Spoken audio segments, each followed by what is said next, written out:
Bueno, buenas noches a todos los hermanos. Eh, Pastor Juan José, buenas noches.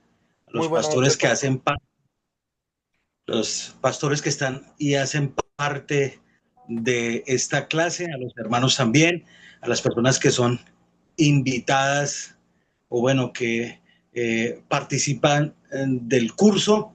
Sean bienvenidos. Damos gracias al Señor por permitirnos una vez más como se hace los días martes, participar de la clase y poder de manera activa manifestar lo que hemos aprendido en el transcurso del curso.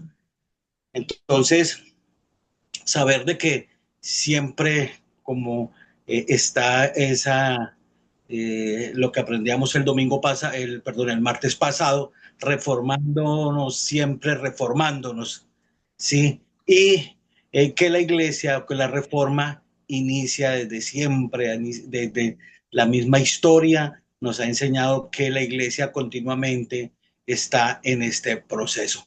Así que sean todos bienvenidos. Iniciamos con oración eh, y luego pues damos ya la introducción que nos da el pastor ahí. Oremos entonces al Señor. Dios, Señor misericordioso, en este tiempo honramos tu santo nombre, agradecemos el privilegio que nos da, Señor, de aprender, de a través de este curso poder avanzar en el conocimiento. Gracias por mis hermanos. Gracias, Señor, por el pastor Juan José. Gracias, Señor, por Mins. Gracias. Rogamos que en este tiempo sea enseñándonos, trayendo este aprendizaje que sea digerible, que sea mm, de un fácil aprendizaje. Rogamos, Señor, que nos des la sabiduría, el entendimiento para así recibir esta formación. Señor, te lo pedimos y lo rogamos en el nombre de Jesús. Amén. Amén. Muy buenas noches, mis amados hermanos. Qué bueno estar aquí, pastor. Nuevamente, muchas gracias. Hoy nos corresponde, estamos haciendo una introducción a la teología de la Reforma. Yo quiero que por favor cada uno de mis hermanos esté convencido que nuestro deseo es poder instruirles, guiarles y aprender junto con ustedes este hermoso desafío. Por esto, todos nosotros, cuando querramos participar, podemos levantar la mano. Yo estaré aquí muy atento para los que van a levantar la mano para participar. Yo y el pastor Luis Eduardo Hernández tenemos un deseo de poder ser esos mentores para poder entender algo que es polémico en nuestros días. Y es polémico debido a que nosotros nos hemos alejado, como en muchas épocas de la historia de la iglesia, de la palabra de Dios. La teología reformada no es simplemente una colección de doctrinas, sino una forma de entender toda la vida cristiana bajo el señorío de Dios. Y es algo que nosotros comenzamos hace 8 días citando a Charles Spurgeon, y nosotros dijimos le pedimos a ustedes es considerar algo que es fundamental. La estructura de nuestras clases va de la siguiente manera. Nosotros hablamos en la primera clase del origen de la teología reformada. Por la caída, nosotros siempre tenemos una gran tentación a deformarnos, a desviarnos. Y creo que nosotros, no importa en qué época nos paremos de la historia, nosotros nos damos cuenta que esto está sucediendo permanentemente. No sé si ustedes lo perciben de la misma manera que yo, pero nosotros sabemos que esto es una realidad y tenemos que pedirle a nuestro Dios y a nuestro Señor que nos ayude. ¿Por qué? Él es el único que nos puede volver a la forma, mis queridos hermanos, volver al camino. De hecho, todos los profetas siempre decían que teníamos que volver al camino de la salvación. ¿Por qué hoy en día tenemos tanta diversidad de creencias, de estilos de predicaciones, de estilos de iglesia? Por decir, acá tengo yo un joven que aprecio demasiado, que es nuestro hermano Michael, y él tuvo un tiempo donde él no entendía mucho el tema de nuestra iglesia, como, y perdóname, Maikito, no te he pedido permiso, pero ¿puedo contar? Ok, y él salió y navegó por varias iglesias por acá cerca de donde él vive, donde está ubicada la iglesia, pero finalmente volvió y dijo, acá enseñan la palabra de Dios. Y solo quiero preguntarte, ¿cuántos tipos de iglesia encontraste?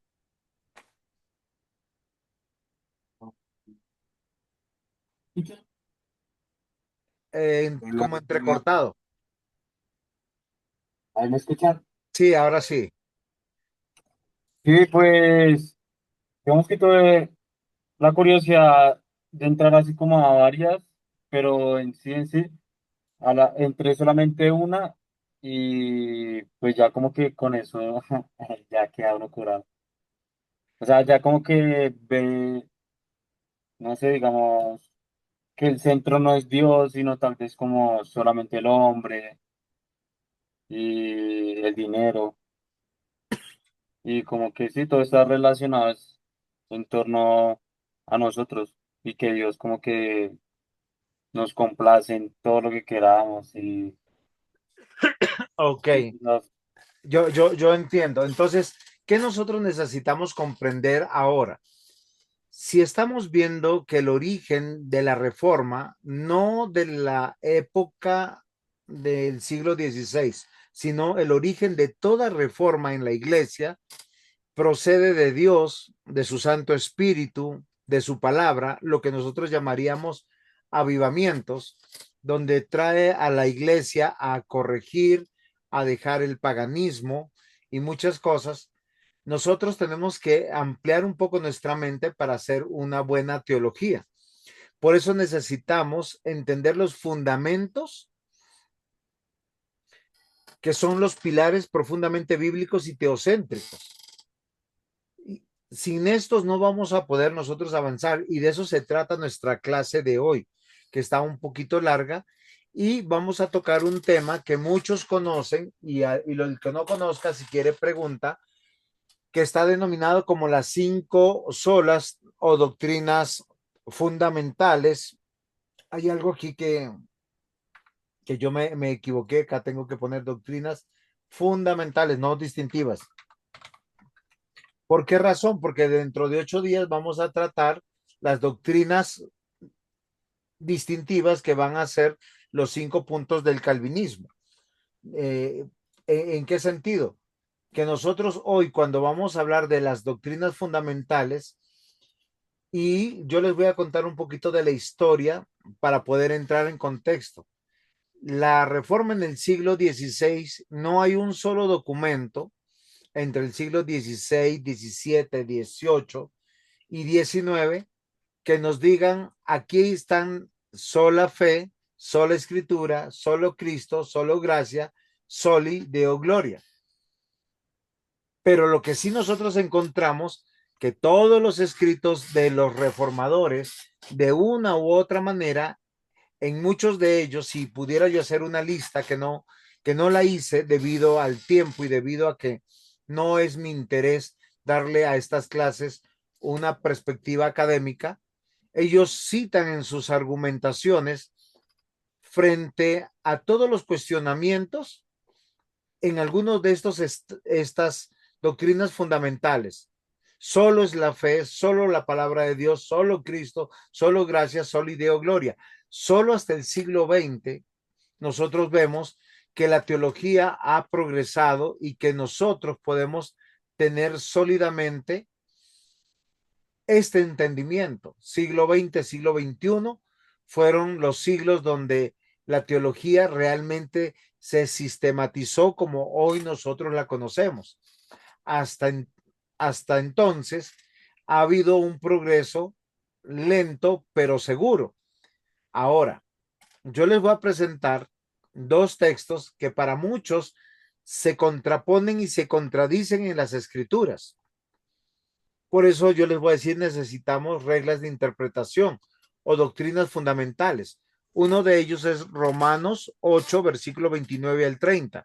Dice, porque a los que antes conoció, también los predestinó para que fuesen hechos conforme a la imagen de su Hijo, para que Él sea el primogénito dentro de muchos hermanos, y los que predestinó, a estos también llamó, y a los que llamó, a estos también justificó, y a los que justificó, a estos también glorificó. Cuando nosotros leemos esto, entendemos Dios es soberano, Dios ha elegido, eh, Dios tiene un propósito y nosotros desde alguna perspectiva podemos decir lo entendemos y lo comprendemos. Pero yo tengo aquí muchos de mis estudiantes han tenido una lucha con textos como estos. Si nosotros podemos reconocer un poquito y la lucha que han tenido es, ¿y dónde está mi responsabilidad? ¿Dónde está mi voluntad? ¿Somos entonces marionetas? ¿Qué pasa con el libre albedrío? Y nos hemos hecho esas preguntas.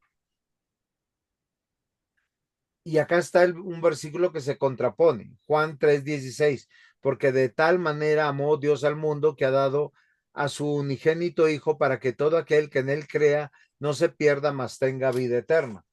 ¿Por qué le digo que se contrapone? Porque hay una corriente teológica que dice, miren, acá el hombre tiene la capacidad de poder reconocer la obra de Dios y elegir libremente, porque tiene libre albedrío, su salvación. ¿Cierto que es un cuestionamiento que todos nos hacemos?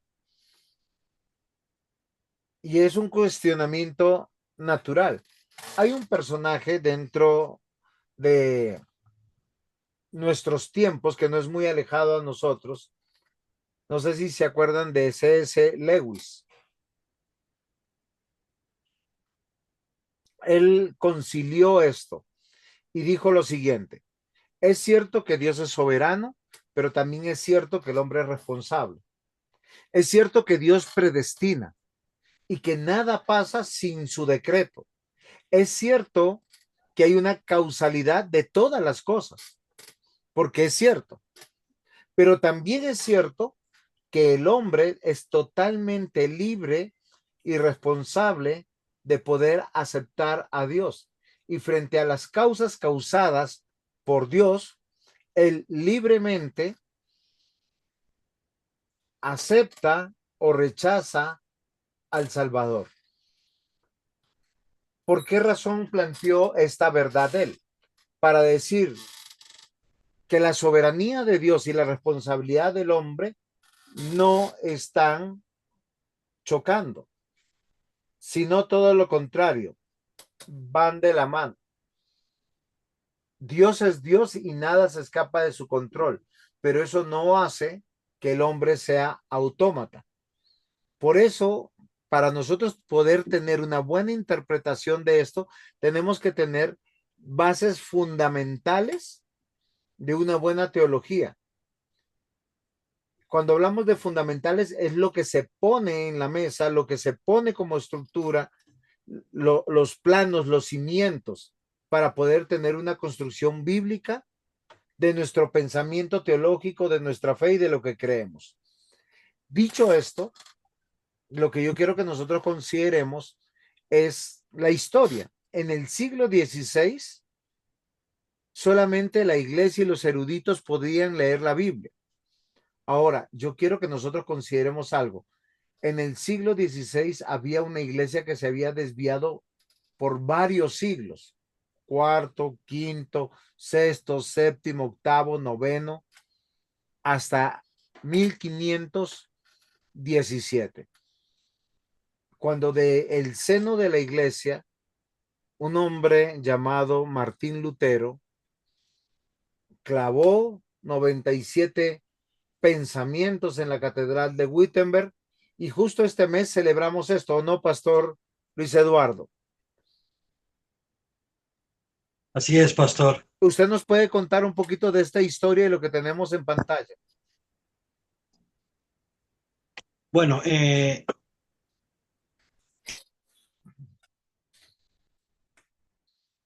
De la Reforma y los 95, las 95 tesis. Creo que su cámara se congeló. era católico romano y que prácticamente la construcción de su fe era, era basado en el dogma, no en las escrituras. ¿Mm?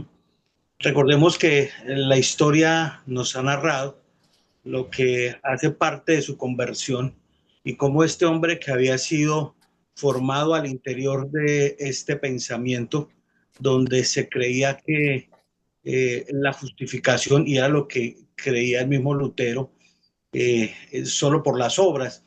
Entonces, es esta estructura la que luego la misma escritura lo desarticula de esa formación eh, tradicional, clásica y apartada del Evangelio.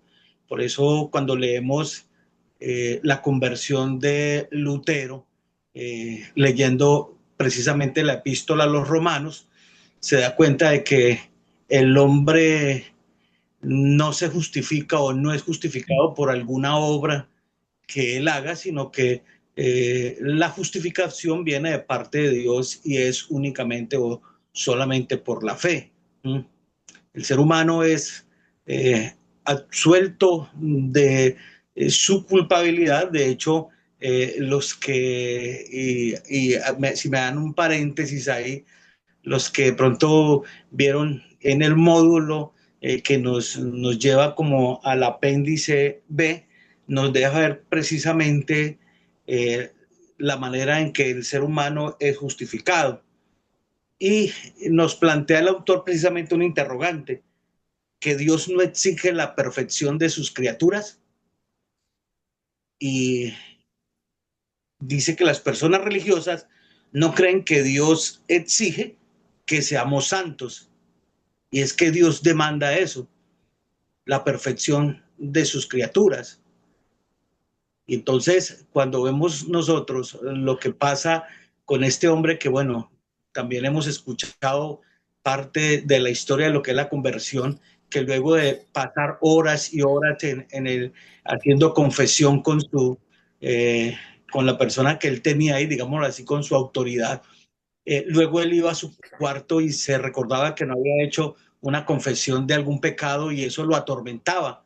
Pero cuando lee que el ser humano o el hombre es justificado por la fe y no por las obras, pues vemos lo que hace el Espíritu Santo en el corazón de este hombre al traerlo a la escritura y esa salvación venir al corazón para luego él eh, protestar contra, digámoslo así, su alma mater, contra su formadora y clavar esas 95 tesis en Wittenberg contra las cuales por la escritura no tenían ningún sustento. Entonces viene prácticamente, digámoslo así, como esa rebelión en contra de la misma iglesia que le acogió, que fue la iglesia católica romana, por Muy bien, Pastor. marcar de pronto. Quisiera hacer una pequeña precisión ahí. Hasta 1517 nosotros tenemos una iglesia cristiana bastante desviada. Recordemos que hay un seno muy grande de la iglesia dispersa en toda Europa y tenían un poder sociopolítico, económico, y lo que hizo Lutero fue protestar contra la iglesia. ¿Por qué razón? Porque la iglesia no permitía leer la Biblia. Martín Lutero tradujo la Biblia al alemán con la idea de hacerla accesible a la gente común. En 1534 Lutero imprimió esta primera Biblia. Recuerden que nace la imprenta o sea, hay una confabulación de cosas que nosotros vemos y se hacen más de 100.000 copias que fueron distribuidas. En el año de 1543, Francisco de Encinas hizo la primera traducción del Nuevo Testamento, directamente del griego al castellano. En 1569, Casiodoro de Reina tradujo la Biblia completa al español. Esta versión fue conocida como la Biblia del oso, para llevar la estampa de un oso en la portada. Cipriano de Valera hizo la revisión de la Biblia Reina Valera en 1602 y esta versión fue llamada, como les dije, Reina Valera. Ahora, ¿por qué yo les estoy contando esto? Porque la iglesia se había desviado. Es que es muy interesante. Había creado jerarquías, había creado sistemas y se había dejado permeado de tradiciones no bíblicas. Y no es la primera vez que a la iglesia le pasa esto. Desde el Antiguo Testamento y el Nuevo Testamento, varias veces esto había sucedido. Si nosotros volvemos al pasado, un pasado como en el año 300, la iglesia fue permeada por doctrinas equivocadas. ¿Cómo sabemos que volvieron? Porque se reunieron los obispos y con relación al primer concilio que nosotros tenemos, ¿sí se acuerdan cuál fue el primer concilio? ¿De Trento o algo así? No, no, el de Trento es en 1500, en 1645, o sí, más o menos. Pero no, estoy hablando del siglo tercero, donde nosotros tenemos el primer concilio, el concilio de Nicea, No sé. de donde hay unas declaraciones que nacen. De tal manera, en este siglo cuarto, donde Constantino había, en estos 100 años, en estos primeros 100 años que la iglesia tuvo libertad, tuvo poder, se pudieron organizar, pudieron influenciar la sociedad, muchos de ellos se desviaron, ¿sí? Y terminaron alejándose de las doctrinas bíblicas, de las doctrinas apostólicas. Y Dios los volvió a través de la iglesia al orden. Así pasó en el siglo cuarto, quinto, sexto, séptimo, octavo, noveno, y siempre hay personajes dentro de la historia de la iglesia que son personas que llaman a volver a las escrituras. Por eso en el siglo XVI nosotros estamos contando aquí cómo realmente empieza a surgir la transformación con una Biblia en casa, con una Biblia en la iglesia, con las personas que pueden leer. Y lo que hoy nosotros llamamos las 5 solas es un conjunto de 5 frases en latín que surgieron durante la Reforma, pero que no se confesaron como una unidad sistemática doctrinal solo hasta el siglo XX, que ha sido rescatada. ¿Por qué razón? Porque la teología está en progreso. La palabra latina sola significa en español solo o solamente o únicamente. Cuando nosotros estamos hablando acá desde el siglo XXI, tenemos que considerar que los reformadores entendían que estas 5 doctrinas son pilares esenciales para la vida y para la práctica cristiana, o sea, cómo yo leo y cómo yo entiendo las cosas. Y esto es muy interesante. Todas y cada una de las solas rechazaban o se oponían explícitamente a prácticas y doctrinas extendidas en los comienzos del siglo XVI en la cristiandad latina en toda Europa, que los reformadores criticaban, atribuyéndolas a la usurpación de competencias, atributos o cualidades de jerarquías eclesiásticas de la iglesia cristiana.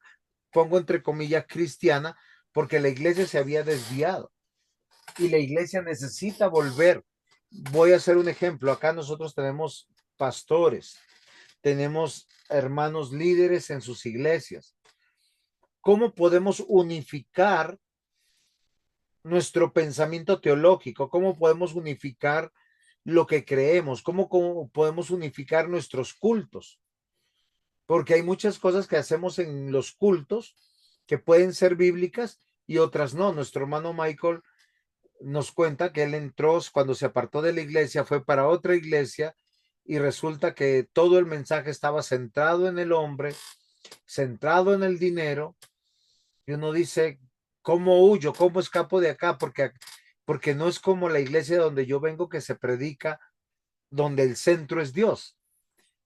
Por años las personas se alejaron de la palabra de Dios y terminaron cayendo en el religiosismo. Y la iglesia tristemente se desvió. Por eso todas y cada una de estas doctrinas que son fundamentales para la iglesia, para volver a la cristiandad, para volver a un culto, nacen a través de este movimiento que comenzó con Martín Lutero en el siglo XVII. No, en el siglo XVI, en 1517, perdón. Y luego fue sistematizado por un personaje que fue llamado Juan Calvino. Pero hay muchos autores que surgen, muchos reformadores, muchos hombres que salen del clero, del seno de la iglesia, desviada del momento, que empiezan a leer las escrituras, que empiezan a construir teología y todos llegan a la misma sabiduría y a la misma importancia. Aquí yo quiero darle la palabra al pastor Luis Eduardo Hernández. Usted me dijo que la segunda lección del curso es referente a qué temas, pastor, puntualmente.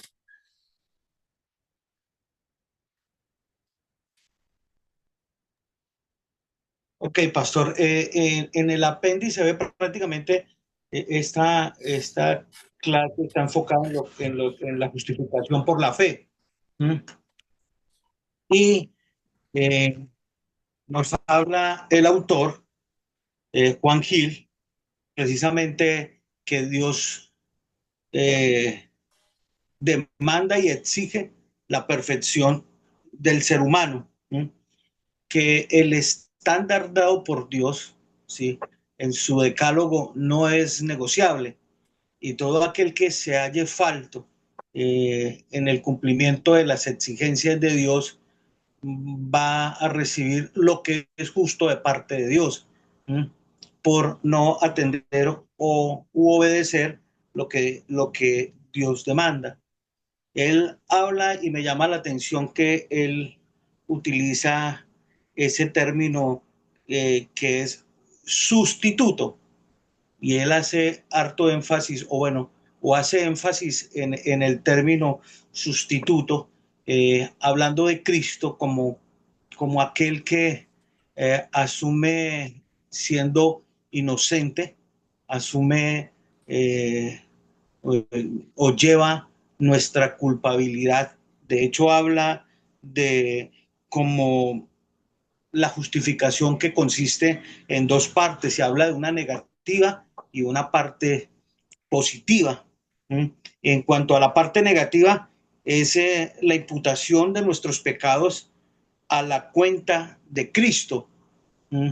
Hemos oído hablar de esa doble vía, de que nuestros pecados Él los lleva y los carga a su cuenta, pero la parte positiva nos habla de la imputación de la justicia de Cristo, es decir, de la vida perfecta a la cuenta de los creyentes, y de esa manera nos lo expresa el apóstol Pablo en Romanos capítulo 4, versículo 6.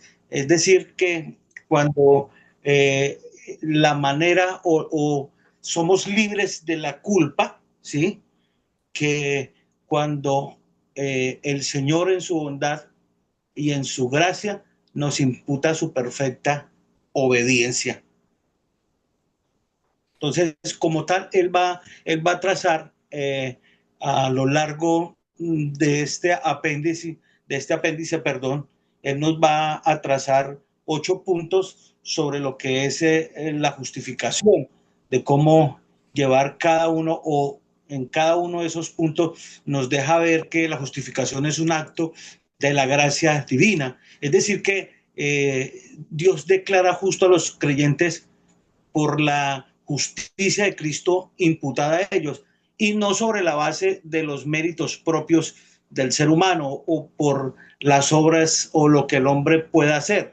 Pues de hecho el apóstol Pablo ya deja ver que no hay justo ni a un uno. Y también nos traza en ese primer punto de esos 8 puntos la diferencia del perdón del pecado, ¿sí? Dice que el perdón quita la culpa, mientras la justificación otorga una justicia perfecta delante de Dios. Es decir, nos presenta justos por su obra perfecta, como si nosotros nunca hubiésemos pecado. Y un tercer punto de ese primer punto es, no es una transformación interna ni solo enseñanza moral, sino un acto legal y completo que también hace énfasis en, en esa parte de que es un acto legal o forense. Utiliza esos dos términos, es legal y forense, y legal y completo, recibido por la fe, no por las obras, manifestando ante Dios por la fe y ante los hombres la obra de Cristo a favor de aquel que en su bondad y en su gracia, como el pastor trazó en Romanos capítulo 8, versículos 28 al 30, en cuanto de pronto esa confronte entre esas dos referencias bíblicas que el pastor trae a relación con, perdón, con San Juan capítulo 3, versículo 16, y es que son justificados aquellos que de antemano Dios, bueno, vamos, luego él va a trazar en los siguientes puntos de el tiempo de esa justificación o el tiempo en que Dios en su bondad se propuso en sí mismo otorgar esa salvación. Y el apóstol Pablo habla de que es antes de la fundación del mundo. Muy bien, pastor, muchas gracias. Estamos hablando sobre el tema de la sola fe, que es una doctrina fundamental para poder volver a la forma. ¿Qué es lo que queremos decir, mis amados hermanos? Miren, cuando nosotros tenemos una Biblia y la abrimos, tenemos que comprender algunas cosas fundamentales para poder hacer una interpretación correcta. Toda la escritura nos muestra quién es Dios, quiénes somos nosotros y cuál es la voluntad de Dios. Cuando hablamos de doctrina, hablamos de dogma. Cuando hablamos de doctrina, estamos hablando de dogma y estamos hablando de instrucción. ¿Sí? O sea, nosotros estamos siendo instruidos por medio del Espíritu Santo. En pantalla tenemos Efesios 2, 8 y 9. Porque por gracia sois salvos por medio de la fe, y esto no de vosotros, sino es un don de Dios, no por obras, para que nadie se gloríe. Esta enseñanza de solo por medio de la fe va a ser determinante para que nosotros podamos entender quién salva, por qué salva, para qué salva. No sé si alguien quisiera participar. No sé si, Andresito, estás por ahí tú, que nos pudieras ayudar un poquito. Andrés Felipe Chavarro. Señor, Muy bien. ¿Puedes hacernos una explicación de 5 minutos de estos dos versículos que están aquí? Solo de los versículos dando respuesta. ¿Quién salva? ¿Por qué salva? ¿Y para qué salva? ¿Quién? ¿Por qué? ¿Y para qué? ¿quién salva? Listo. O sea, Empecemos ¿quién con la salva? explicación. ¿Por qué salva? ¿Y para qué salva? Porque estamos diciendo que es una doctrina fundamental que no ha cambiado. Queridos hermanos, Dios siempre ha salvado por medio de la fe, pero tenemos que demostrarlo con la Biblia, porque es una doctrina o una instrucción fundamental para poder hacer cualquier interpretación correcta de la escritura. Entonces yo le estoy pidiendo acá a nuestro estudiante de maestría, Andrés Felipe Chavarro Quimbaya, que por favor nos explique en 5 minutos estos dos versículos. Y luego, si hay que corregir, el pastor Luis Eduardo Hernández va a hacer algunas precisiones. Bien, arrancamos pues en Efesios 2, 8 y 9. Es uno de los versículos donde nos deja ver con claridad el acto de salvación. En ese sentido, pues vemos que el que salva es Dios. ¿Por qué razón? Primero porque nos muestra el medio por el cual somos salvos. Entonces ahí de entrada nos tumba todo argumento o toda énfasis de que el hombre tiene algo a favor o puede hacer algo para su salvación, porque vemos que Pablo nos dice, porque por gracia sois salvos por medio de la fe. Son dos argumentos que presenta, son dos argumentos o dos razones en las cuales pues es de Dios y viene de Dios, que es la gracia y la fe. Entonces de entrada lo que está derrumbando el apóstol Pablo es una confianza, por decirlo de alguna manera, propia o de algo que uno mismo como ser humano puede hacer. Entonces, ¿quién salva? Dios. ¿Por medio de quién salva? Es interesante porque si vemos el contexto de la escritura y del pasaje que estamos viendo acá, que Efesios 2 nos muestra ese autor de la salvación, que es nuestro Señor Jesucristo. Si bien lo denota el apóstol Pablo, dice, bueno, ustedes, tomo el contexto del uno en adelante, dice, estaban muertos en sus delitos y pecados, ustedes eran vasijas de ira, bueno, en fin, pero Cristo murió y ustedes están muertos juntamente con Cristo y resucitamos juntamente con Él. Entonces, lo que está haciendo el apóstol Pablo aquí es un enlazamiento entre Dios Padre, Dios Hijo, en el sentido de que la gracia y la fe viene de Dios por medio también de su Hijo Jesucristo, a través de su muerte y su resurrección. Entonces nos hace ese enlace tan armónico en ese sentido y vemos que termina con un énfasis, eh, que es la gloria sea para Él. ¿Sí me hago entender? ¿Por qué razón? Porque dice, no es sino, perdón, y esto no es de vosotros, sino que es un don de Dios. Y el versículo 9 nos resalta algo fundamental y es no por obras para que nadie se gloríe. En ese sentido, eh, vuelvo y pues, repito lo que dije hace un momento, lo que está buscando aquí el apóstol Pablo es una exaltación al nombre de Dios y una humillación a la persona sí, al obrar del ser humano, en el sentido de que pues ninguno puede gloriarse de algo en el sentido de la salvación. Entonces, ¿quién salva a Dios? Por medio de quién salva de su Hijo Jesucristo. ¿A través de qué? De la fe, que esto no es de nosotros, es un don de Dios. ¿Quién ¿Me salva? faltó ¿Por qué alguna? salva? ¿Para qué salva? ¿Para qué salva? Listo, Ajá. salva para que su nombre sea glorificado. Es algo interesante porque vemos que siempre el propósito de la salvación no es para gloriarnos de algo, sino de algo propio o en términos humanos, sino que vemos que el propósito de la salvación es para que nosotros reconozcamos que sin Él no pudiéramos ser salvos, entonces toda la gloria es para Él. Muy bien, Pastor Luis Eduardo, estamos en sus manos. ¿Nuestro Bueno, pastor, estudiante sí, muy buena, alcanzó o no alcanzó? muy buena precisión, claro. Y esa referencia bíblica nos presenta precisamente el panorama completo a esos tres interrogantes. ¿Mm?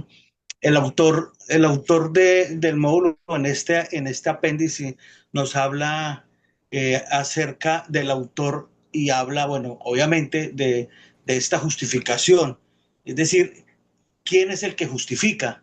Y menciona al Padre, menciona al Hijo y menciona al Espíritu Santo, que es lo que el pastor nos daba o nos hablaba ahorita en Efesios en el capítulo 1. Y dice el autor que el Padre es el autor del plan de justificación, que en su sabiduría eterna diseñó la redención al enviar a su Hijo para poner fin al pecado y traer la justicia eterna. Él ha diseñado ese plan, lo ha contemplado y quienes ejecutarían esa lección. Luego habla del Hijo y nos da unas referencias, 2 Corintios 5:19, Isaías 42:21. Dios Hijo, la segunda persona de la Trinidad, realiza la justificación. Dice que Él cumple las demandas de la ley y siendo mediador del pacto, al vivir sin pecado, morir como sustituto y otorgar su justicia a los creyentes. Es el que ejecuta lo que es ese propósito eterno.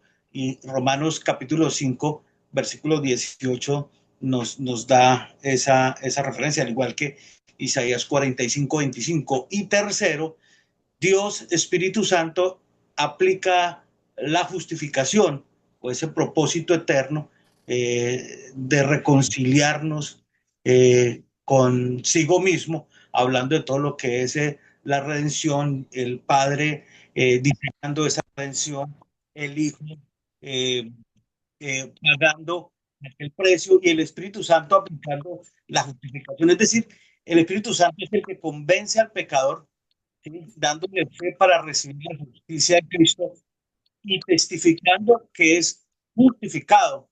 Así entonces, el Padre planea, el Hijo ejecuta y el Espíritu aplica esa redención. Ok, pastor, muchas gracias. No sé si alguno de nuestros estudiantes tiene una pregunta, una objeción o algún aporte, algo que no haya quedado claro para poder aclararlo. Con toda libertad, cualquiera que desee participar, que no esté siendo claros, por favor, ayúdennos. Este es un momento académico donde podemos ser más precisos o corregir. Pastor, Señor, o sea, son tres preguntas que hay que tener claro, ¿sí? O sea, digamos, sí, ¿quién salva, por qué salva y para qué salva, ¿sí? sí, ¿Quién salva? Salva ya Dios, salva a Dios, ¿no? sí. Pero por medio de la fe, ¿sí? No, no, no, ¿por qué salva? O sea, acá, miren, hay algo fundamental, está en pantalla, dice, nadie nace salvo, nadie hereda la salvación, nadie puede salvarse a sí mismo o salvar a otros por la fe, ¿sí? ¿Por qué razón? El mismo Efesios, cuando usted lo lee en el capítulo 2 y usted mira, Pablo le escribe a la iglesia y le dice, Él os dio vida cuando estabais muertos en vuestros delitos y pecados, en los cuales anduvisteis en otro tiempo, siguiendo la corriente de este mundo, conforme al príncipe de la potestad del aire, el espíritu que ahora opera en los hijos de desobediencia. Dice, entre los cuales también todos nosotros vivimos en otro tiempo, en los deseos de nuestra carne, haciendo la voluntad de la carne y de los pensamientos, y éramos por naturaleza hijos de ira, lo mismo que los demás. A la respuesta, ¿quién salva? Es evidente, es Dios. ¿Por qué? Porque el Dios. hombre no se puede salvar. Si Dios Ok. no lo llama, si Dios no lo busca, ¿sí? Y fíjense que el versículo que está ahí, lo han dicho nuestros dos hermanos que son pastores, dice, ¿para qué salva? Para su gloria. ¿Es claro, Mike Keaton? Sí, listo, pastor. Entonces, cuando nosotros empezamos a ahondar en este texto, la salvación solo puede ser recibida cuando ponemos nuestra fe en aquel que murió por nosotros, excluyendo la posibilidad de nuestras obras que puedan contribuir a la salvación. Ahora, esto no hace diferencia o está luchando en contra de la responsabilidad humana. El hombre permanentemente es libre de decidir, es libre de buscar a Dios, pero la misma Biblia dice en Romanos que nadie puede buscar a Dios. ¿Por qué? Porque nadie entiende, nadie se preocupa de esas cosas. Y, y es interesante que nosotros podamos meditar en eso. Frente a la imposibilidad del hombre de poder salvarse, Dios entra en escena y Él es el que nos busca, el que nos da la fe. Recuerden el versículo anterior, dice, porque por gracia sois salvos por medio de la fe. Y esto no es de vosotros, pues es un don de Dios. O sea, la fe, y yo los quiero desafiar a todos, que alguien busque la fe fuera de la salvación en toda la Biblia y no la va a encontrar. Siempre que se habla de fe, se habla de salvación. Y siempre que se habla de fe y de salvación, es en el Dios verdadero. Cualquier tipo de fe que no sea puesta en el Dios que salva, que es la Biblia, es idolatría. Si tú piensas que son tus obras, sería idolatría en tus obras. Por eso Romanos 3, 21, 28 dice, pero ahora, aparte de la ley, se ha manifestado la justicia de Dios, testificada por la ley y por los profetas, la justicia de Dios por medio de la fe en Jesucristo, para que todos los que creen en él, porque no hay diferencia, por cuanto todos pecaron y están destituidos de la gloria de Dios, siendo justificados gratuitamente por su gracia, mediante la redención que es en Cristo Jesús, a quien Dios puso como propiciación por medio de la Sí, en su sangre, para manifestar su justicia a causa de haber pasado por alto en su paciencia los pecados pasados, con la mira de manifestar en este tiempo su justicia, a fin del que sea el justo el que justifica al que es de la sí. de Jesús, donde pues está la jactancia, queda excluida. ¿Por cuál ley? Por la de las obras. No, sino por la ley de la fe. Concluimos pues que el hombre es justificado por fe sin las obras de la ley. Ahora, eso no significa que el hombre no haga buenas obras, va a hacer buenas obras, pero esas buenas obras son producto de la fe. Solo la fe es la que nos lleva a la justificación o a ser declarados justos. Recuerden que la justificación es una doctrina que emana de la Biblia, que dice de la siguiente manera: la justificación es el acto de la libre gracia de Dios por la cual el hombre que merece la ira de Dios, la justicia de Dios, es declarado justo por medio de la fe, no por obras y sí por gracia. Es por eso que nosotros tenemos que considerar que cuando hablamos de justicia, estamos hablando de moralidad, de integridad, de pureza. Y solo en la cruz nosotros vemos que Cristo pagó por todos y cada uno de nuestros pecados, porque la sentencia de la Escritura es: la paga del pecado es muerte. Muchos son los que hacen una profesión de fe, pero no tienen una posesión de esa fe. ¿Por qué razón? Lo decimos de la siguiente manera: una simple oración para recibir al Señor hecha de los labios para afuera no va a limpiar a nadie de pecado.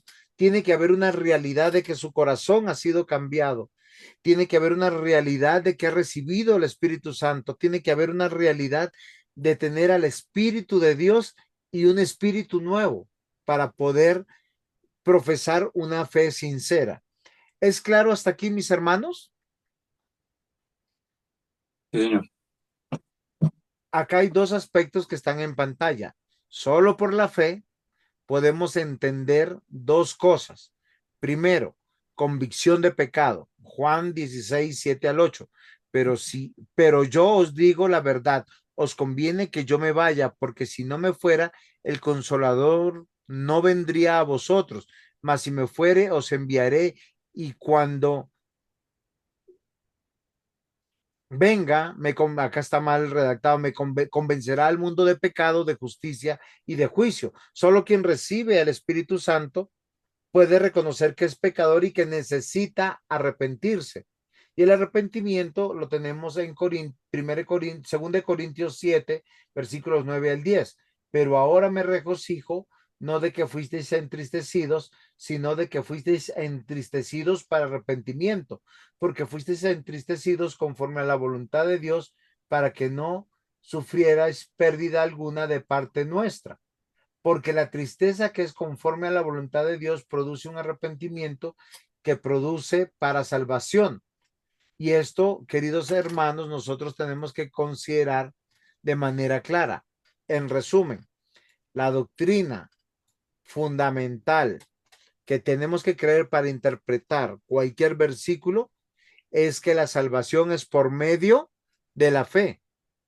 Para esto, cuando Dios nos regenera, nos da su espíritu, nos da un entendimiento de su palabra. Dios trae tristeza al pecador para que se arrepienta. El Espíritu Santo trae convicción de pecado para que se reconozca la necesidad de un Salvador. Jesús se despojó de su gloria para ser el Salvador del ser humano. Necesita ir a la cruz para obtener la salvación. El Espíritu Santo da el don de la fe para poder creer en Dios, en el Dios hecho hombre, en Jesucristo. Por tanto, el hombre, lo único que aporta para su salvación, aunque ustedes no lo crean, es su pecado. El resto lo hace Dios. No hay mérito humano, solo gloria para nuestro Dios. ¿Cómo la ve, Pastor Luis Eduardo? La fe y las obras. Amén.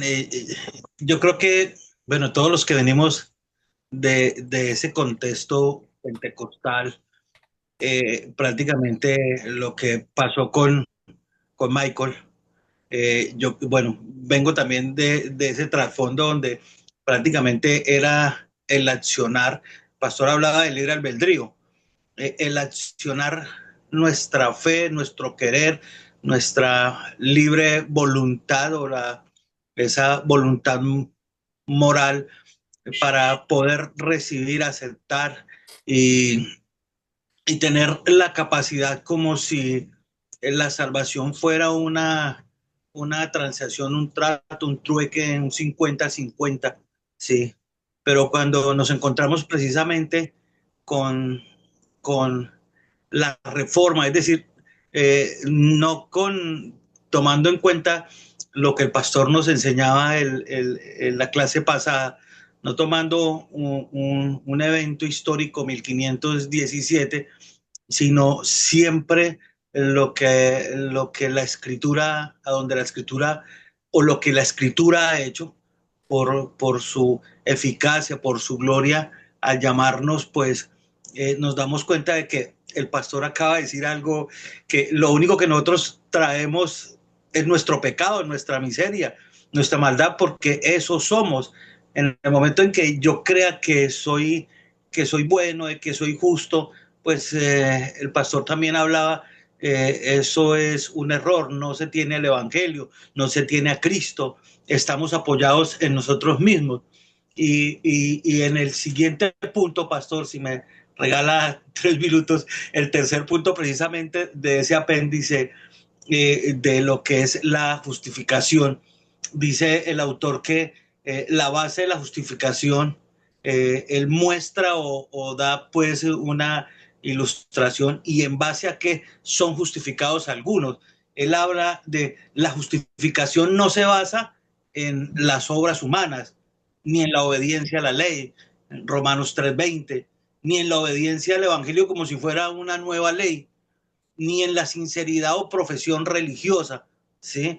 Porque algunos creen que, bueno, y yo creo que esa fue la postura nuestra también, de que nos creíamos justo que teníamos esa capacidad o esa libertad, pues para merecer aquella obra, ¿sí?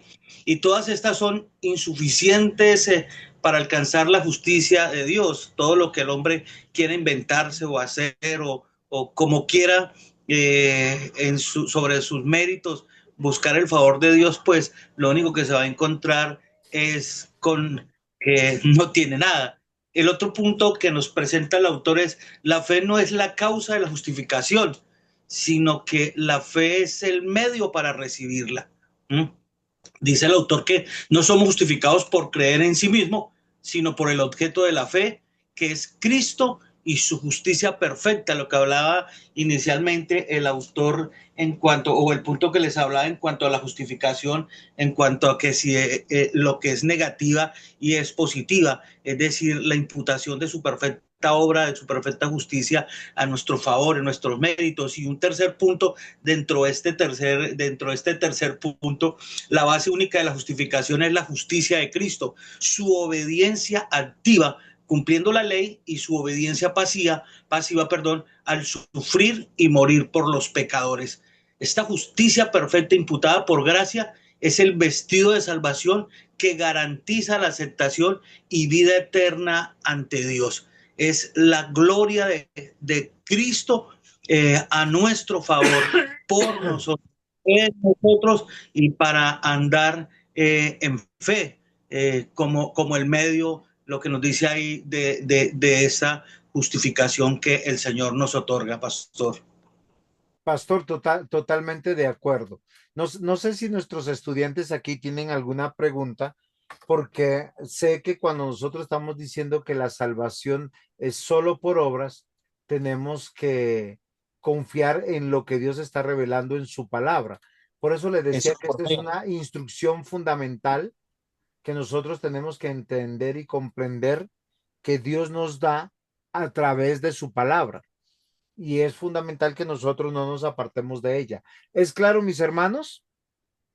Pastor, para corregir un poco una frase, la salvación es solo por fe, no por obra, ¿Yo qué dije? que la Ah, salvación es por solo por fe. obras. Que la salvación no es por obra, sino solo por fe. Ahora Sí, sí. sí. Entonces, sí, claro que sí. Si lo dije, debe ser un laxus brutus que yo tengo. En pantalla, ustedes tienen un texto clave que Santiago cita: y se cumplió la escritura y Abraham creyó a Dios y le fue contado por justicia, fue llamado amigo de Dios. Y Santiago está citando Génesis 15:6. Aquí, por la sola fe es donde fue justificado. ¿Por qué yo le cito Santiago? Porque para algunos Santiago fue considerada la epístola de paja. ¿Ustedes saben quién se atrevió a tanto? ¿Quién dijo Martín, que Martín Lutero, si no estoy mal, no, señor? ¿no? ¿O sí, señor? A ver, ¿quién dijo eso? Mm. Averigüen. Sí, ¿Quién sí, dijo qué? que fue la epístola de paja. O sea, ¿por qué? Porque él cuando encontró y Andresito, no, el pastor Luis Eduardo al principio nos dijo, nos habló de Lutero, que él tenía una carga de conciencia porque el tema de la meritocracia es algo que ayuda al ser humano a sentirse especial. Pero cuando nosotros nos damos cuenta que todos somos pecadores, o sea, entramos a una iglesia, vemos al pastor, a los ancianos, a los diáconos, a los miembros de la iglesia, todos son pecadores. No hay meritocracia, porque si tenemos algún mérito es nuestro pecado, porque Dios es el que salva. Y eso nos ayuda a entender que el hombre es justificado solo por la fe, porque cuando yo creo en Jesús, nosotros nos damos cuenta que tanto Pablo como Santiago tienen la razón, porque Pablo explica la naturaleza de la justificación, que nadie es justificado por sus méritos que pueda lograr, sino porque creyó en Jesús. Y porque creyó en Jesús empieza a hacer buenas obras. Andrés. Fue Lutero. Sí, pastor, fue Lutero. No, sí, Es, fue Lutero, yo no estoy diciendo que no. Acabé de decirlo, que el pastor Luis Eduardo Hernández lo citó, que él tenía mucho cargo de conciencia, ¿sí? sí, sí, sí, sí era para eso. Solo que yo te estaba probando tu crecimiento en fe y conocimiento teológico, no dudes, hombre de poca fe. Eh, bueno, gracias. Entonces, miren, queridos hermanos, cuando nosotros leemos la escritura, siempre debe estar configurado en nuestra mente, en nuestro raciocinio, en nuestra hermenéutica y exégesis, que la salvación es solo por medio de la fe. Dios no ha cambiado, es el mismo, ayer, hoy y siempre. Antiguo y Nuevo Testamento manifiestan que Dios es el que salva. ¿Por qué salva? Porque al hombre le es imposible salvar. Les puedo demostrar en un solo texto. Cuando Adán y Eva fueron creados, la Biblia dice que fueron creados en gran manera, buenos en gran manera. No fueron creados perfectos. Y ellos, ahí está el misterio que para muchos es por qué el pecado entró en la historia de la humanidad. Porque nosotros vemos que Dios le dice no comas del árbol y ellos sencillamente les parece chévere y pecaron, comieron. Sin embargo, ¿cuál es la actitud de Adán y de Eva cuando ellos pecan? ¿Quién se acuerda? Alejarse de Dios. Justifican. Adán y Eva, Adán y Eva, Adán y Eva, estamos hablando de Génesis. Sí, sí, pues ellos se esconden de la presencia de Dios, Ellos tratan de se esconden de esconderse. la presencia de Dios y eso es un absurdo. ¿Por qué yo les voy a decir un absurdo? Es como cuando el hijo se esconde del papá. El papá le da la casa, le da la comida, le da el vestido, lo ha cuidado por años y hace una travesura y el hijo dice, no, papá, yo me escondí, te mentí porque tuve miedo. El papá si acaso lo regaña, si acaso le da un pau pau, pero no lo mata. Adán y Eva se escondieron. La Biblia nos muestra que Dios busca a Adán y a Eva, los justifica sin que ellos lo pidan. Él vuelve a hablar con ellos, los trae a comunión con ellos y les da la expresión de su amor y de su gracia. Y les da una promesa, que vendrá un Salvador. Entonces, siempre que leamos las escrituras, por eso, cuando hablamos de la teología de la Reforma, es una herramienta de hermenéutica. La hermenéutica es una necesidad para nosotros interpretar la voluntad de Dios. Entonces, siempre que la leamos, no importa dónde estemos, en qué texto, siempre vamos a entender que la salvación es por medio de la... Fe. Fe. Muy bien. Entendiendo esto, nosotros tenemos que considerar, mis queridos hermanos, lo siguiente, Hebreos 4:12 dice, y en ninguno hay otra salvación porque no hay otro nombre bajo el cielo dado a los hombres en los cuales podemos ser salvos. Y Pastor, está mal la cita, es Hechos. ¿es Hechos? Ah, sí, Sí, perdona. señor. Es, no sé por qué. Es Hechos 4:12, ¿sí o no? Sí, señor, Hechos 4:12. Muchas gracias, Higo, por corregirme. Tengo problemas aquí con mi computador por alguna razón. Lo ha tomado el espíritu del Windows. Entonces, preguntas hasta aquí, mis queridos hermanos. No, señor. ¿Estamos claros? ¿Algo que esté pendiente, pastor, hasta aquí?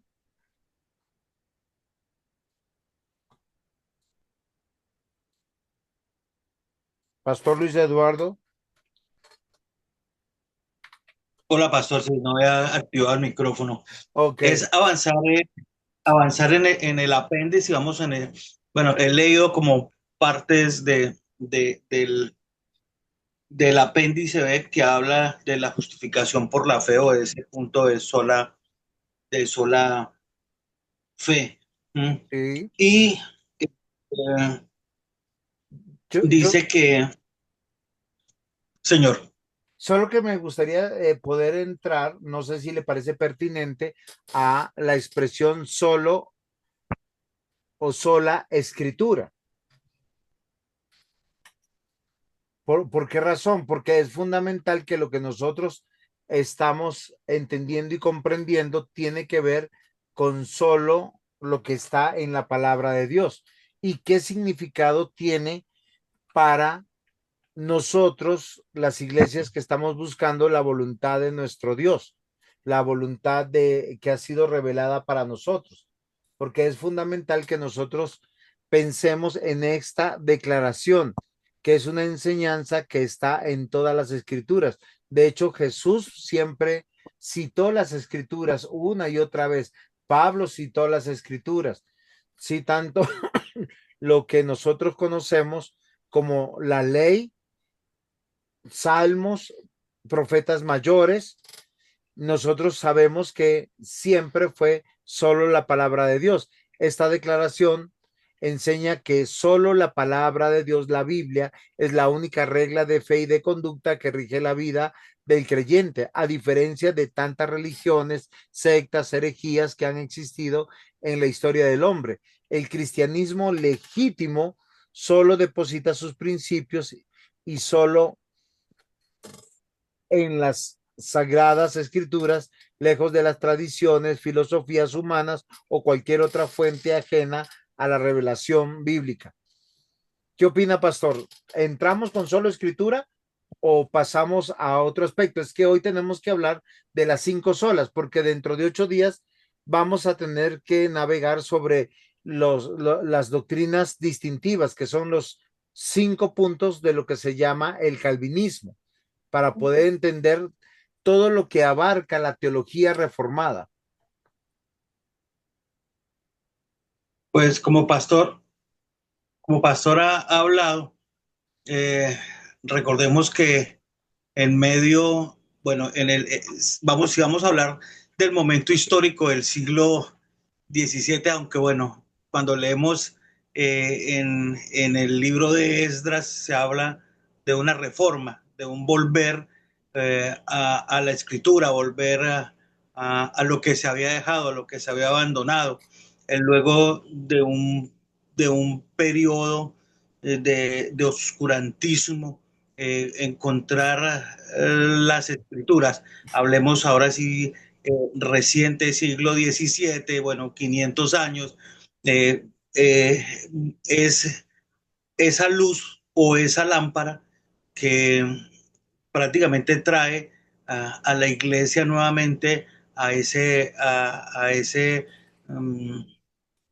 como iba a decir, como ese retomar o resurgir nuevamente eh, al texto bíblico, y el pastor nombraba un evento histórico importante que dentro de la providencia de Dios, la soberanía del Señor les concedió a los hombres, que fue prácticamente lo que fue la imprenta, y cómo empieza la Biblia luego de que no podía ser leída sino por unos pocos a espaldas del pueblo, y el pueblo tenía que únicamente decir estoy de acuerdo o un amén eh, a lo que se leía, desconociendo lo que es el texto. Pues Dios en su providencia en este momento de la historia eh, trae la imprenta y trae a un hombre que lo prepara dentro de un monasterio para luego venir en todo lo que Dios le permitió, dotándolo de dones, del conocimiento, de la sabiduría, aún en la misma persecución, traducir la Biblia del latín al alemán y empezar a producir textos. eh, pues vemos cómo es la Biblia la que trae luz al corazón de este hombre, es la escritura la que trae esa gloria o ese cambio, esa transformación, para luego llevarla a todas las personas por medio de ese avance, digámoslo así, tecnológico, científico del momento, y poder así circular la escritura. Y bueno, recordemos también que luego de ese cambio, esa transformación, el mismo Lutero dice que a menos de que me ¿Te ha corrijan convencido? por las mismas, sí, que se ha convencido por las mismas escrituras de que estoy en un error, yo me voy a retratar. Entonces vemos lo que hace la escritura, y en este tiempo, hablemos del siglo XVI en adelante, lo que ha hecho prácticamente, digámoslo así, como oculto, digamos, que permanece en medio de tanta congregación, de tanta iglesia, estos momentos históricos y las causas por las cuales, o lo que venía pasando históricamente hasta ese momento de que Dios en su soberanía trae nuevamente o empieza por medio o a través de Lutero a hacer lo que se hizo con la traducción de la Biblia. Entonces es sola escritura, es hablar de todo lo que la Biblia contiene, y es lo que trae prácticamente luz, crecimiento, vida, regeneración, todo a la iglesia, los dones, todo lo que Dios tiene para su pueblo. Claro, claro que sí, pastor. Recordemos que hay un principio fundamental. La fe viene por el oír por la palabra de Dios. Usted quiere escuchar a Dios, abra las escrituras, léala en voz alta. Como principio de regla hermenéutica y de exégesis, la Biblia interpreta la Biblia. ¿Por qué razón? Porque nosotros sabemos que la palabra de Dios fue inspirada por Dios.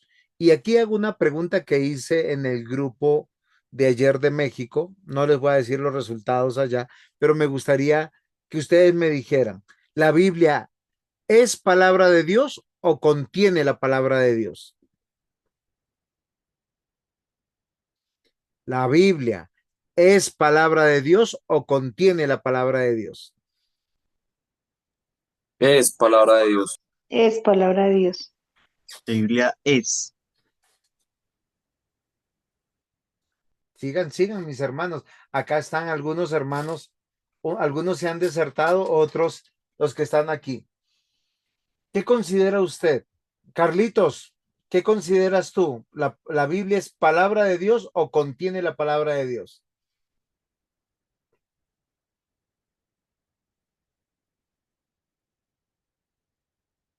Ve, Carlitos no está. Es palabra de Dios, pastor. Muy bien.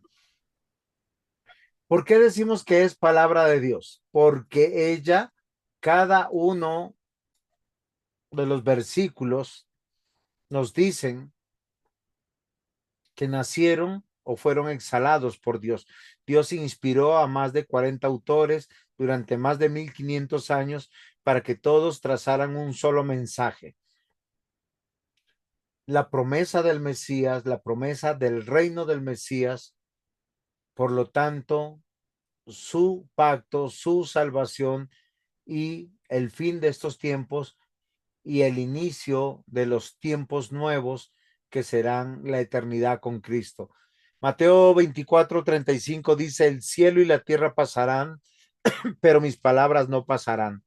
Esta declaración realizada por nuestro Señor Jesucristo muestra la manera clara de la inmutabilidad y la eternidad de la palabra de Dios, la cual no está sujeta al tiempo ni al espacio, ni siquiera a las vicisitudes de la existencia.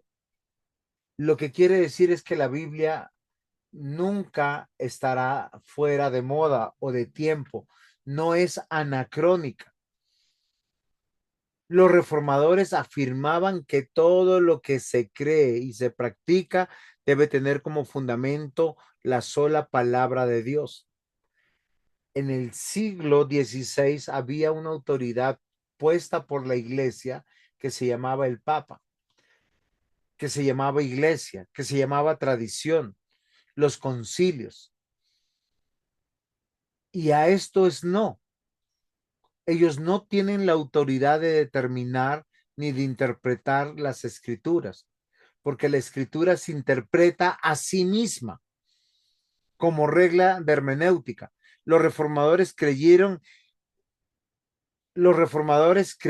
un peligro de muerte el no tener una regla autorizada que fuera solamente la escritura. Según de Timoteo dice, toda la escritura es inspirada por Dios, útil para enseñar, para redarguir, para corregir, para instruir en justicia, a fin de que todo hombre de Dios sea perfecto, enteramente preparado para toda buena obra. Esto no significa, queridos hermanos, que no leamos otros libros, por si acaso. No vayas a pensar que nosotros estamos enseñando esto. Nosotros necesitamos leer otros libros. Si usted va a hacer mañana un rico ajiaco bogotano y no lo sabe hacer, pues consulte un recetario y va a leer ese libro. Si usted necesita saber de historia, va a tener que ir a una enciclopedia o de geografía o cualquier tipo. Cuando hablamos de la Biblia interpreta la Biblia, pero también tenemos libros que fueron escritos por hombres que se dedicaron su vida, que no son palabra de Dios, pero nos ayudan a interpretar. Les muestro uno de ellos. Es uno pequeñito que yo uso a veces. Miren, se lo estoy mostrando para que lo vean. Se llama La teología de Gruden. Es una teología sistemática donde me habla de diversos temas que están en la Biblia, pero yo no puedo leer ese libro como si fuera palabra de Dios, ni interpretarlo, ni exponerlo. Mi ayuda a que yo amplíe mi conocimiento, pero lo único que yo puedo leer para poder entender, comprender la voluntad de Dios es la escritura. Y eso es lo que los reformadores, ellos convinieron en el siglo XVI. ¿Por qué se le llaman los reformadores? ¿Y por qué se llama la teología de la reforma? Porque del seno de la iglesia nacen estos hombres con un solo propósito. Y el propósito, como nos apunta Alice en el chat, es palabra de Dios y que la tomemos como palabra de Dios. Queridos hermanos, la Biblia es lo único que debe regir la conciencia del ser humano en su hogar, en la iglesia y en la sociedad. Las tres instituciones dadas por Dios. La Biblia es la única regla de fe para la iglesia debido a que ella es la palabra de Dios. No hay necesidad de otra revelación para la iglesia, debido a que todo lo que uno necesita para ser creyente se encuentra en las escrituras y solo en ellas. ¿Cómo sé que soy miembro del reino de Dios? De esta manera. No existe ninguna otra regla de fe infalible fuera de las escrituras, pues ellas son inspiradas por Dios, literalmente, del aliento de Dios. La escritura nos revela todo lo que necesitamos para saber sobre nuestra salvación. Y toda tradición debe someterse a una autoridad superior, y esa autoridad superior es la escritura. Por ejemplo, nosotros tenemos cultos, podemos evaluar y pensar y meditar si nuestros cultos se sujetan a la palabra de Dios, no a una denominación. Sola escritura significa que la Biblia es inspirada por Dios, está completa en sí misma, es inerrante. ¿Qué significa eso? Que no contiene errores, es infalible, por lo tanto es incapaz de fallar y es la autoridad suprema por encima de todo. ¿Preguntas hasta aquí?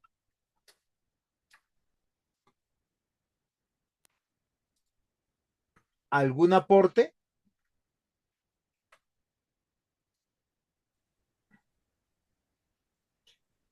Entonces, si yo creo y ustedes creen que solo escritura como una herramienta de interpretación bíblica, cuando yo leo un texto, yo tengo que entender que Dios dejó ese texto en la escritura con un propósito para yo ser instruido. Y si tengo alguna duda, tengo que estudiar ese texto dentro de la misma escritura. ¿Qué significa eso? Que el texto, su primera interpretación está en su contexto. O sea, para yo saber qué se refiere, yo no puedo abrir un texto de la Biblia, leerlo y sacarlo, ese texto fuera de su contexto, porque me voy a equivocar.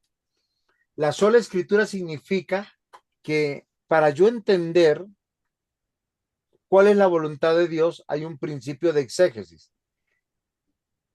¿Por qué Dios dio ese texto a los que estaban directamente recibiendo ese mensaje? Porque lo que Dios quería que ese grupo de personas entendieran es lo mismo que quiere que yo entienda. ¿Por qué? Porque la palabra de Dios no pasa de moda, no es anacrónica. Solo la palabra de Dios en ese sentido será nuestra guía.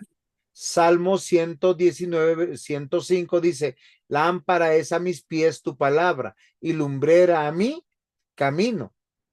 Solo la palabra es nuestra, no, nos deja ser discípulos para Él. Si nosotros somos discípulos, tenemos que creer por fe que su palabra es la que nos guía, la que nos trae esperanza y saber que no hay nuevas revelaciones. ¿Estamos claros hasta aquí, mis hermanos? ¿Algún aporte? No, señor. Pastor, Señor, estoy aquí dispuesto a aprender. pastor, estoy aprendiendo de ustedes. En la lección 3 de sola escritura, permítame compartirle unos apartes que van a encontrar mis hermanos también en el módulo. y es precisamente un aporte que hace el hermano Eugenio Online, y él dice, las escrituras son solas en el sentido de ser autoridad absoluta. Hay otras autoridades, pero son secundarias, sujetas también a las escrituras inspiradas, la palabra escrita de Dios. Tengamos muy presente que las escrituras secundarias son secundarias, sujetas a la Biblia. Al no hacerlo, corremos el riesgo gravísimo de apartarnos en pos de vanidades novedosas. El pastor hablaba precisamente en cuanto al ejemplo que colocaba del tratado que tienen de Gruden, tiene que estar sujeto a la escritura. La autoridad máxima de la iglesia es la Biblia. Y recuerdo, también hace una parte en cuanto a la confesión de fe de Westminster, la confesión bautista, la confesión belga, en el artículo 7, en que da una definición de la escritura, pero más abajo dice, fíjese en las siguientes razones para fundamentarnos en la sola escritura, y dice que la primera razón es la Biblia es la palabra de Dios, revelada, inspirada por Él. Dios la ha dado como palabra de Dios. Las escrituras son perfectas. Y bueno, y hay una referencia de Luis Berkov, pero luego dice, siendo la Biblia la palabra de Dios, observamos sus perfecciones. Habla de su autoridad, de su claridad, de su suficiencia, de su finalidad. Y la segunda razón por qué insistir, dice el autor, en la sola escritura es la realidad del ser humano. Primero, que es criatura. Segundo, que es pecador, la corrupción total del hombre. Y la tercera razón, dice el autor, por confesar la norma sola escritura, es por lo que pasa cuando esta norma no es respetada. Y habla y plantea lo que hace un momento mencionábamos. Primero, el catolicismo romano, la tradición. Segundo, el pentecostalismo, la experiencia. Y tercero, el liberalismo, la razón.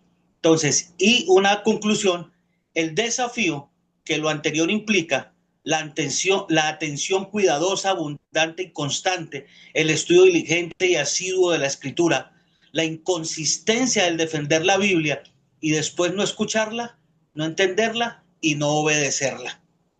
Entonces, el autor nos insta, pues, o bueno, a través de estos puntos habla por medio de una referencia bastante amplia y de las confesiones, habla de la autoridad de las Sagradas Escrituras, y concluyo con esto. Todos lo sabemos, el mundo moderno ha lanzado un desafío a la fe cristiana.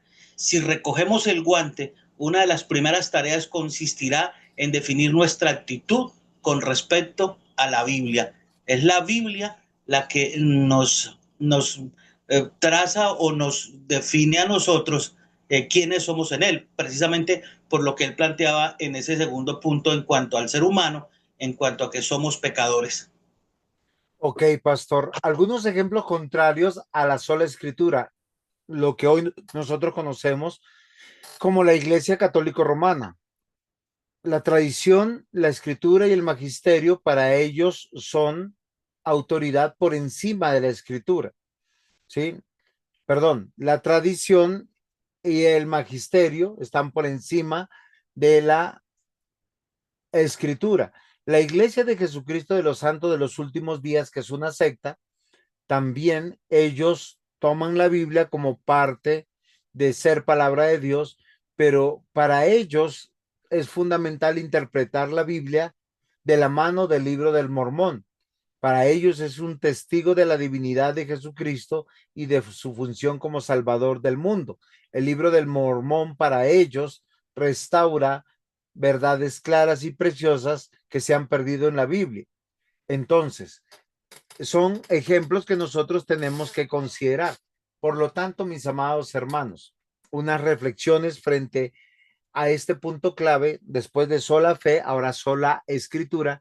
La escritura solamente es la regla inerrante de la vida de la iglesia, pero muchas iglesias de hoy le han quitado a la escritura su función de autoridad, ya que en la práctica se guían con mucha frecuencia por la cultura. Los sermones han disminuido, desde Hechos de los Apóstoles a nuestros tiempos. Hechos de los Apóstoles nos cuenta que Pablo, Pedro, ellos predicaban horas. Ahora, en muchos lugares se ha reducido a 25 minutos o 15 minutos la predicación. Las técnicas terapéuticas, las estrategias de mercadeo, el ritmo del mundo, del entretenimiento, de los medios de comunicación, tienen mucha más influencia dentro de la iglesia. Se estudian temas que nunca la Biblia toca. Y los servicios de adoración son al estilo del mundo y no al estilo de la Biblia. Los ritmos musicales, las letras musicales. Si nosotros somos solo escritura, deberíamos meditar y permear, examinar, no solamente nuestra vida individual, personal, del hogar, sino también lo que creemos dentro de la iglesia. En la medida en que la autoridad bíblica ha sido abandonada en la práctica, las verdades bíblicas se desvanecen de la realidad cristiana y las doctrinas bíblicas van perdiendo importancia. Así la iglesia poco a poco nuevamente se está despojando de su integridad, autoridad moral y dirección. Yo quiero comentarles que en muchos casos las iglesias en Estados Unidos son más, parecen clubes teniendo una membresía, ofreciendo lugares de esparcimiento, entretenimiento, que la predicación de la palabra de Dios. En lugar de adaptar la fe cristiana para satisfacer las necesidades que sienten los consumidores, debemos proclamar esta palabra de Dios. ¿Qué significa? Que en nuestros cultos debemos cantarla. En nuestras oraciones, con ella, clamar, suplicar, agradecer a Dios. Que nuestras predicaciones sean más expositivas y no temáticas. La verdadera virtud es predicar el evangelio fielmente como lo dice las escrituras. Por eso, la sola escritura es una herramienta hermenéutica, porque las escrituras deben transferirnos de nuestras necesidades percibidas hasta a nuestras necesidades reales, de liberarnos de nuestra miopía, de vernos a nosotros mismos a través de la imagen seductivas, clichés, promesas y prioridades de la cultura de las masas.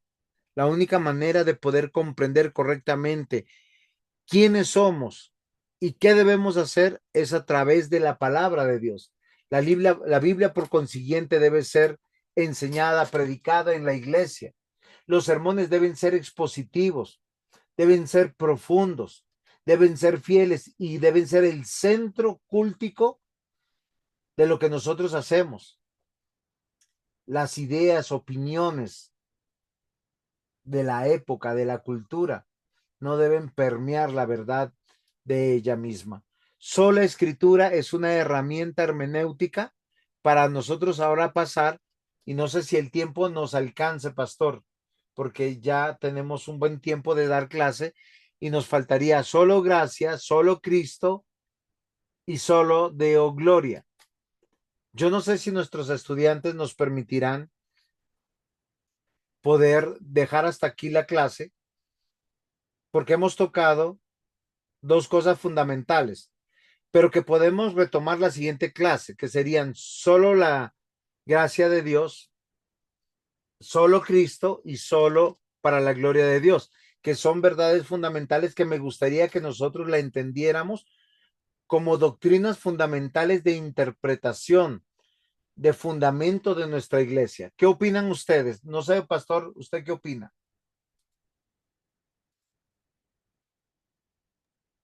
Sí, pastor, sí, yo creo que es sabio, pastor, como lo está planteando, para la próxima clase, entonces avanzar en los tres siguientes puntos. Muy bien. Ahora la decisión es de los estudiantes, ¿no? No, la decisión es de nosotros dos, pero tenemos, Miren, en la escritura no existe la democracia, en el hogar no existe la democracia, en la iglesia tampoco existe la democracia. ¿Por qué razón?